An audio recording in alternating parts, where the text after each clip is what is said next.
My name is Sarojini and I started this YouTube channel posting short videos to promote the message, be kind, it matters.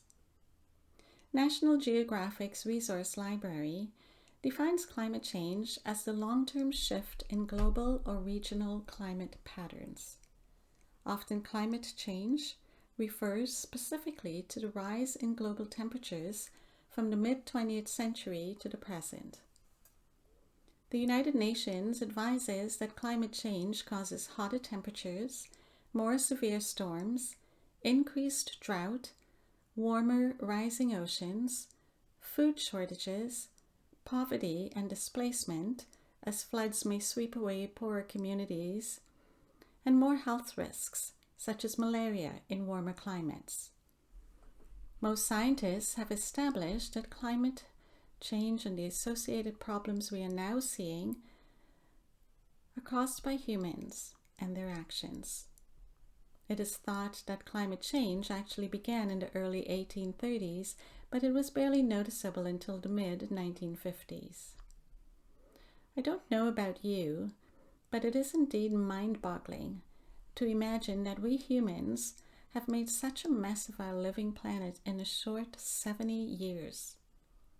We've all heard about the causes of climate change, from the global emissions produced in our quest for electricity and heat, to the manufacturing sector, to cutting down trees, to producing food, which requires all sorts of machinery and energy these days, to excess consumption, and to run and heat all of the buildings that are on this planet.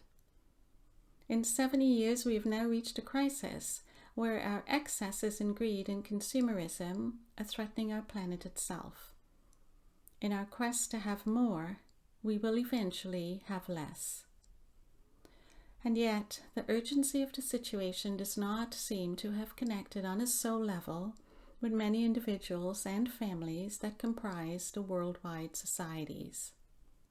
Just a few days ago, nations in the COP26 Climate Change Summit reached agreements to move away from fossil fuels. While that is a start, it is not enough. Each of us needs to take a look at our own behavior in terms of our lifestyle, and we all need to start cutting back on things that perhaps we don't really need. I remember as a child grocery shopping with my mom. There must have been 3 or 4 choices for breakfast cereal. Now there is an entire aisle of breakfast cereals. Do we really need a whole aisle of breakfast cereals? Do we need all of the bells and whistles that we have?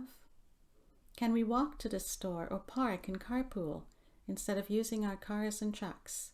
Could we ride our bikes if the weather permits? Can we cut back on the things that we buy in the stores? Can we reuse items?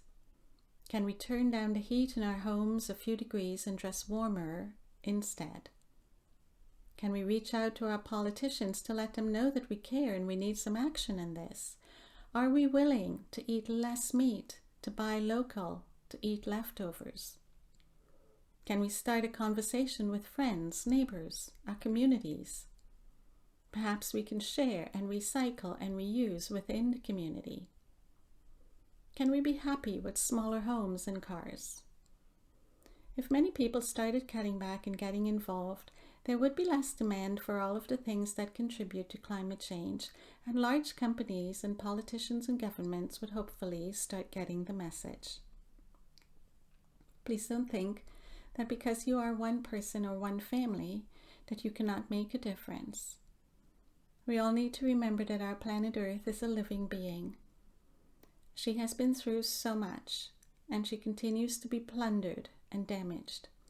She is sending out signals to humanity that she will not take much of this abuse for too much longer, and she will tremble with pain and try to right and heal herself. And in so doing, there will be dire physical consequences.